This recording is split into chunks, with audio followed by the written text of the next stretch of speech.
सभी दर्शकों को मोहित वशिष्ठ का नमस्कार। आज की वीडियो में हम इस बात के ऊपर चर्चा करेंगे कि किस तरह से हम रेकी को अपने दैनिक जीवन के अंदर इस्तेमाल कर सकते हैं। तो जो भी लोग रेकी प्रैक्टिस करते हैं वो तो रेकी के सिद्धांतों को अपने जीवन के अंदर लागू ही करते हैं, और जो व्यक्ति रेकी की प्रैक्टिस नहीं करते हैं वो लोग भी रेकी के सिद्धांतों को अपने जीवन के अंदर अपनाकर अपने जीवन को और बेहतर बना सकते हैं।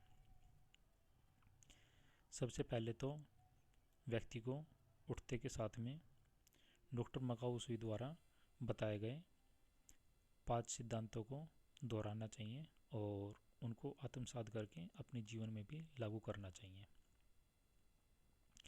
फिर उसके बाद में जब व्यक्ति सुबह के समय पानी पीता है तो उस पानी को पॉजिटिव एनर्जी के साथ में चार्ज करना चाहिए, और उसके बाद व्यक्ति जब स्नान करने के लिए जाता है तो स्नान करते वक्त इस प्रकार की कामना या कल्पना करनी चाहिए व्यक्ति को कि सारी नेगेटिव एनर्जी पानी के साथ में बहती चली जा रही है और पॉजिटिविटी व्यक्ति के अंदर बढ़ती जा रही है।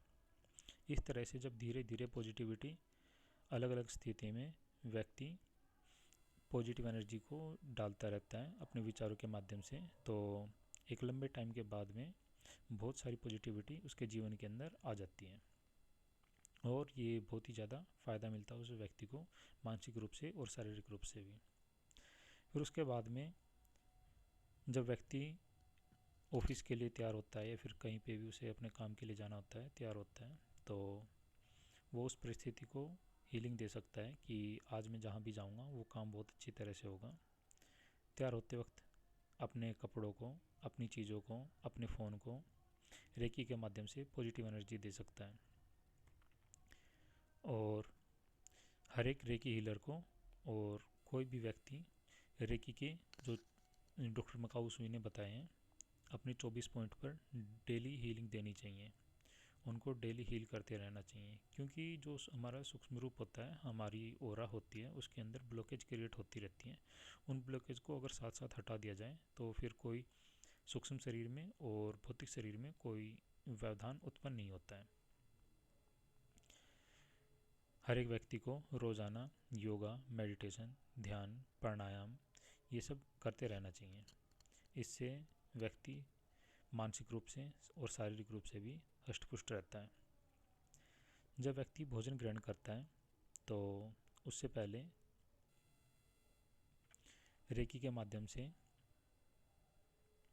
पॉजिटिव एनर्जी देके उस खाने को चार्ज किया जा सकता है, या फिर अगर वैदिक मंत्रों का उच्चारण करके भी पॉजिटिव एनर्जी दी जा सकती है उस खाने को।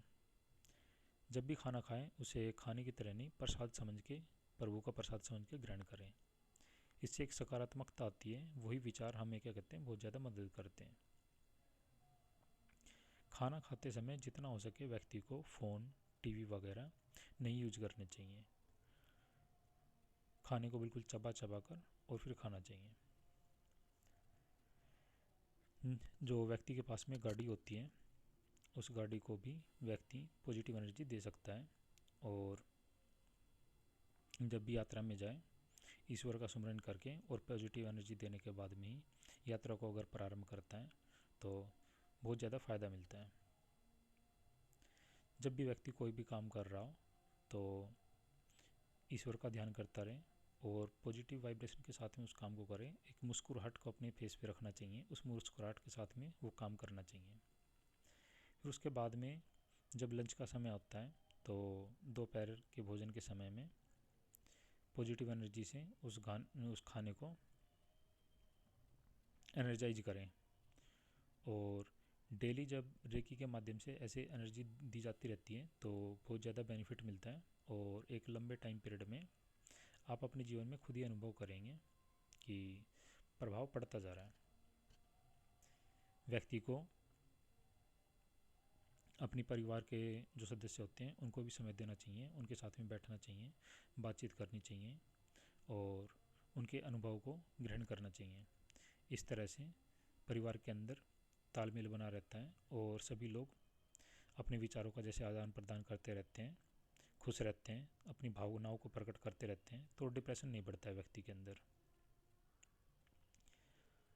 अगर किसी के घर में कोई जानवर है, पेट है, तो उसको भी समय दिया जा सकता है। जब भी समय मिले व्यक्ति को पेड़ पौधों के पास में बैठना चाहिए, इससे बहुत ज़्यादा पॉजिटिव एनर्जी मिलती है। फिर उसके बाद में व्यक्ति इसी प्रकार से पॉजिटिव एनर्जी देके रात्रि का भोजन ग्रहण करें, और रात्रि भोजन के बाद में व्यक्ति को टहलना चाहिए अपने परिवार के साथ में, या फिर जहाँ भी है व्यक्ति टहलते हुए अपने समय को व्यतीत करें रात्रि भोजन के बाद में। और फिर कुछ देर के बाद में जब बिस्तर पे आता है व्यक्ति, तो अपने बिस्तर को भी पॉजिटिव एनर्जी दी जा सकती है रेकी के माध्यम से, जिससे कि व्यक्ति को बुरे सपने नहीं आते हैं। और फिर योग निद्रा के माध्यम से व्यक्ति जब सोता है तो पूरे की पूरे जो रात की नींद होती है वो ध्यान की अवस्था में परिवर्तित हो जाती है। फिर इसी तरह से अगले दिन उठने के बाद में व्यक्ति पॉजिटिव एनर्जी के साथ में डॉक्टर मकाऊ सुई के दिए हुए सिद्धांतों को दोहराए। इसी तरह से जब ये पूरा के पूरा चक्र चलता रहता है, तो 2 महीने 3 महीने के बाद में जब ये रेगुलर प्रैक्टिस में रहता है, तो रेकी हमारे जीवन के अंदर हम जब इसको आत्मसात कर लेते हैं तो हम इसे अपना पाते हैं, और हमारे मन के ऊपर, शरीर के ऊपर हर प्रकार से रेकी का प्रभाव पड़ने लगता है, और एक पॉजिटिव एनर्जी जनरेट होने लगती है, और इसका हमें फ़ायदा भी मिलता है। धन्यवाद।